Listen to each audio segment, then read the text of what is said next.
ശ്രീ ജ്യോതികുമാർ ചാമക്കാല, ചേലക്കരയിൽ നിങ്ങൾക്ക് എന്താണ് സംഭവിച്ചത്? അത്രയും സംഘടനാ സംവിധാനം അവിടെ ശ്രദ്ധ കേന്ദ്രീകരിക്കുകയും ഒരു 3-3.5 മാസം മുൻപ് തന്നെ അവിടെ പ്രധാനപ്പെട്ട നേതാക്കൾ സജീന്ദ്രനും നവാസും അടക്കമുള്ള നേതാക്കൾ അവിടെ എത്തി പ്രവർത്തനം തുടങ്ങുകയും ഒക്കെ ചെയ്തതാണ്.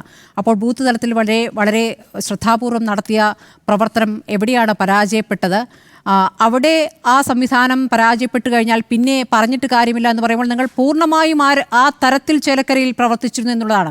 അപ്പോൾ എന്താണ് അവിടെ സംഭവിച്ച പിഴവ്? ഞാൻ അതിലേക്ക് വരാതിന് മുമ്പ് വസീഫ് പറഞ്ഞ 1-2 കാര്യങ്ങൾ ക്ലാരിറ്റി വരുത്തേണ്ടതുണ്ട്. ഞങ്ങൾക്ക് എതിരഭിപ്രായമുണ്ടെങ്കിൽ ഞങ്ങൾ മുഖത്ത് നോക്കി പറയും.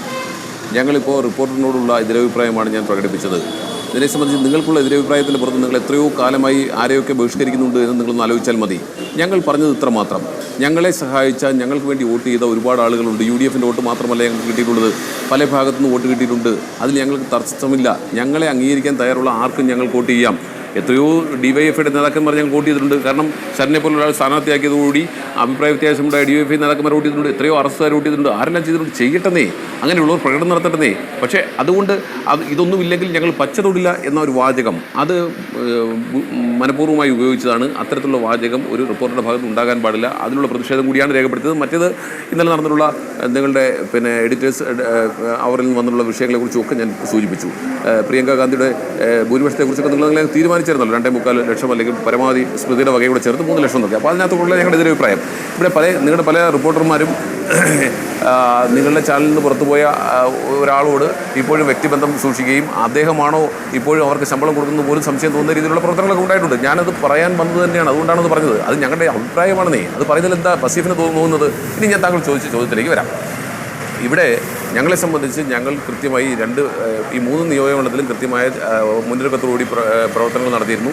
ചേലക്കരയിൽ ഞങ്ങൾ പരാജയപ്പെട്ടു, ശരിയാണ്. പക്ഷേ നിങ്ങളൊന്ന് ആലോചിച്ച് നോക്കൂ, 40,000 വോട്ടിൻ്റെ ഭൂരിപക്ഷം ഉണ്ടായിരുന്ന ഒരു നിയോജകമണ്ഡലത്തിൽ ആ ഭൂരിപക്ഷം 12,000-ലേക്ക് എത്തിപ്പെട്ടിട്ടുണ്ടെങ്കിൽ 28,000 വോട്ടിൻ്റെ കുറവ്, അഥവാ LDFൻ്റെ ഭാഗത്തുനിന്ന് 28,000 വോട്ട് കുറഞ്ഞിട്ടുണ്ടെങ്കിൽ LDFൻ്റെ ഭാഗത്തുനിന്ന് 14,000 വോട്ട് UDFൻ്റെ ഭാഗത്തുനിന്ന് വന്നു എന്ന് വേണ്ടി നമ്മൾ മനസ്സിലാക്കാൻ. അപ്പോൾ ഈ 4 വർഷം കൊണ്ട് 14,000 ആളുകൾ, നേരത്തെ LDFന് വോട്ട് ചെയ്ത 14,000 ആളുകൾ മാറി ചിന്തിച്ചിട്ടുണ്ടെങ്കിൽ അതൊരു വലിയ നേട്ടമായി ഞങ്ങൾ കണക്കാക്കുന്നു. ഞങ്ങളെ സംബന്ധിച്ച് പരമ്പരാഗതമായി LDFനോടൊപ്പം നിൽക്കുന്ന ഒരു കോൺസ്റ്റിറ്റ്യുവൻസി, ആ കോൺസ്റ്റിറ്റ്യുവൻസിയിൽ മെച്ചപ്പെട്ട ഭേദപ്പെട്ട പ്രകടനം നടത്തുവാൻ കഴിഞ്ഞിട്ടുണ്ട്. ഞങ്ങൾക്ക് ആത്മസംതൃപ്തി നൽകുന്നത് ഇതിനപ്പുറത്തേക്ക് താങ്കൾ പറഞ്ഞത് തന്നെയാണ്. ഞങ്ങൾ വളരെ ചിട്ടയായ പ്രവർത്തനം ഇവിടെ നടത്തിയിട്ടുണ്ട്. ഞങ്ങളെ സംബന്ധിച്ച് എണ്ണയിട്ട യന്ത്രം പോലെ ഞങ്ങളുടെ മെഷീനറി പ്രവർത്തിച്ചിട്ടുണ്ട്. ഇത്രയേറെ ശക്തമായി സംഘടനാ പ്രവർത്തനം നടത്തിയിട്ടുള്ള, തെരഞ്ഞെടുപ്പ് പ്രവർത്തനം നടത്തിയിട്ടുള്ള ഒരു കാലഘട്ടം മുൻപുണ്ടായിട്ടില്ല എന്ന് നിങ്ങൾ മാധ്യമപ്രവർത്തകർ പോലും സമ്മതിച്ചിട്ടുള്ളതാണ്, എതിരാളികൾ പോലും സമ്മതിച്ചിട്ടുള്ളതാണ്.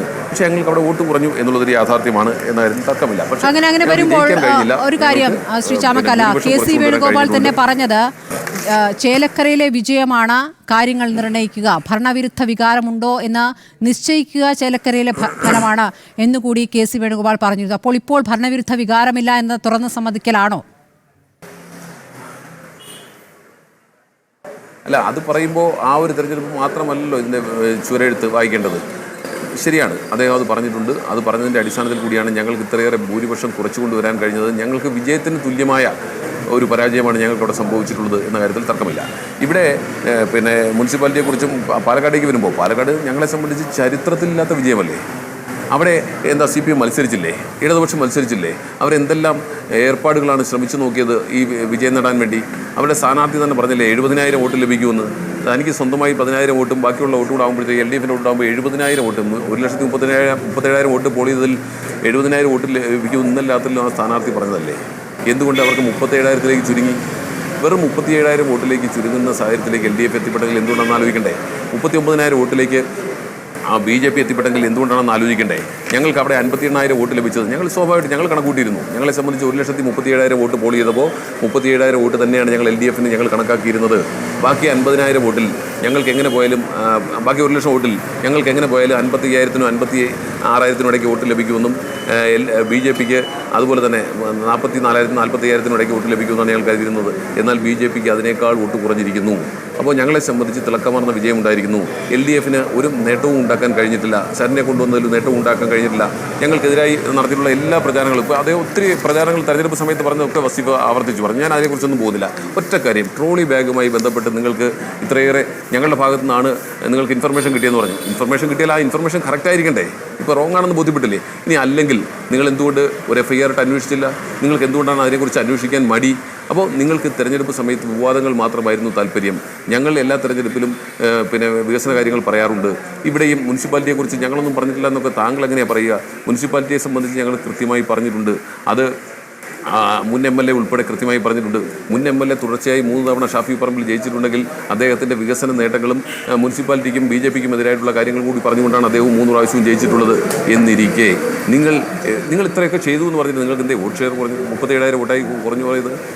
അപ്പോൾ ഇവിടെ മിന്നുന്ന വിജയം ഞങ്ങൾക്ക് പാലക്കാട് സമ്പാദിക്കാൻ കഴിഞ്ഞു. ചേലക്കരയിൽ ഞങ്ങൾക്ക് ഭൂരിപക്ഷം കുറച്ചു കൊണ്ടുവരാൻ കഴിഞ്ഞു. അമിതമായ ഭൂരിപക്ഷം, 40,000 വോട്ടിൻ്റെ ഭൂരിപക്ഷം ഞങ്ങൾ പന്തീരാജ്യത്തിലേക്ക് കൊണ്ടുവന്നു. ഞങ്ങൾക്ക് 4 ലക്ഷത്തിലധികം ഭൂരിപക്ഷത്തിൽ ശ്രീ രാഹുൽ ഗാന്ധി കിട്ടിയതിനേക്കാൾ വലിയ ഭൂരിപക്ഷം നിങ്ങളുടെയൊക്കെ പ്രവചനങ്ങളെ അതിജീവിച്ചുകൊണ്ട്, ഒരിക്കൽ കൂടി ആവർത്തിക്കുന്നു, അതിജീവിച്ചുകൊണ്ട് ഞങ്ങൾക്ക് 4,10,000-ലധികം വോട്ടിൻ്റെ ഭൂരിപക്ഷത്തിൽ ഞങ്ങൾക്ക് വയനാട്ടിൽ ജയിക്കാൻ കഴിഞ്ഞു. എല്ലാ അർത്ഥത്തിലും UDFനോടൊപ്പം ജനാധിപത്യ ചേരിയോടൊപ്പം കേരളീയ സമൂഹം നിൽക്കുന്നു. ചേലക്കരയിൽ പരാജയത്തിന് കാരണം എന്താണ് എന്നുള്ള വിലയിരുത്തലിലേക്ക് നിങ്ങൾ എത്തിയിട്ടുണ്ടോ ശ്രീ ചാമക്കാല? അത് സ്ഥാനാർത്ഥിയുമായി ബന്ധപ്പെട്ടാണോ? എന്താണ് യഥാർത്ഥത്തിൽ സംഭവിച്ചത്? നിങ്ങൾ ഈ പറഞ്ഞതുപോലെ എല്ലാ തരത്തിലും അവിടെ പ്രവർത്തിച്ചിട്ടും പരാജയപ്പെടുന്നെങ്കിൽ എന്താണ് അതിന് കാരണം?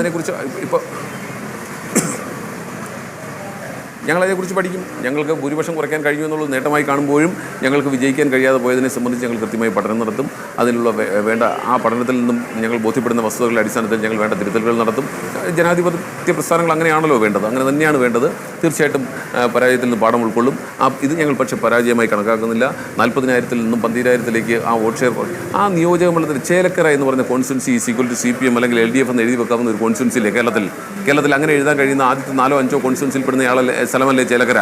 അങ്ങനെയുള്ള സ്ഥലത്ത് ഞങ്ങൾക്ക് ആ ഭൂരിപക്ഷം 12,000-ലേക്ക് കൊണ്ടുവരാൻ കഴിഞ്ഞു എന്നുള്ളത് പാലക്കാടിന്റെ കാര്യത്തിൽ നിങ്ങളോടൊന്നും അങ്ങനെ പറയാൻ പറ്റും CPM-ന്? പക്ഷേ പാലക്കാടിൻ്റെ കാര്യത്തിൽ CPM പറയാൻ കഴിയില്ല. 2006 വരെ KK ദിവാകരനായിരുന്നു അവിടെ ജയിച്ചിരുന്നത്. 2011-ൽ KK ദിവാകരൻ 2ാം സ്ഥാനത്താണ് എത്തിയിട്ടുള്ളത്. അപ്പോൾ എങ്ങനെ പറയാൻ കഴിയുക? 2006 വരെ വിജയിച്ചുകൊണ്ടിരുന്ന, ഡീലിമിറ്റേഷന് ശേഷവും 2ാം സ്ഥാനത്തുണ്ടായിരുന്ന 35% വോട്ടുണ്ടായിരുന്ന LDF ഇപ്പോൾ 27%-ലേക്ക് 26%-ലേക്കും 25%-ലേക്കും ആരാണെന്നേ?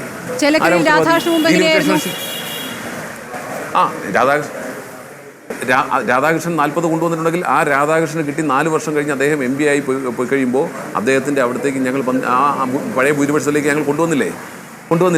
അത് ഞങ്ങളുടെ പ്രവർത്തന മികവുകൊണ്ടല്ലേ, തന്നെ ഉണ്ടായതല്ലോ. അപ്പോൾ രാധാകൃഷ്ണനോളം വ്യക്തിപ്രഭാവമുള്ള ആ നിയോജകമണ്ഡലത്തിൽ നേരത്തെ MLA ആയിരുന്നിട്ടുള്ള ആളിനോട് ഞങ്ങൾക്ക് അദ്ദേഹത്തെ പിടിച്ചു നിർത്താൻ ഞങ്ങൾ കഴിഞ്ഞിട്ടുണ്ടെങ്കിൽ ഒരു സംശയവും വേണ്ട, ഞങ്ങളുടെ പ്രവർത്തനം മെച്ചപ്പെട്ടത് തന്നെയായിരുന്നു. ഞങ്ങൾ യാഥാർത്ഥ്യബോധത്തോടെ തന്നെ കാര്യങ്ങൾ കാണുന്നു. ഞങ്ങൾക്ക് ജയിക്കാൻ കഴിഞ്ഞില്ല എന്നുള്ള യാഥാർത്ഥ്യം ഞങ്ങളുടെ മുമ്പിൽ ഉണ്ട് താനും.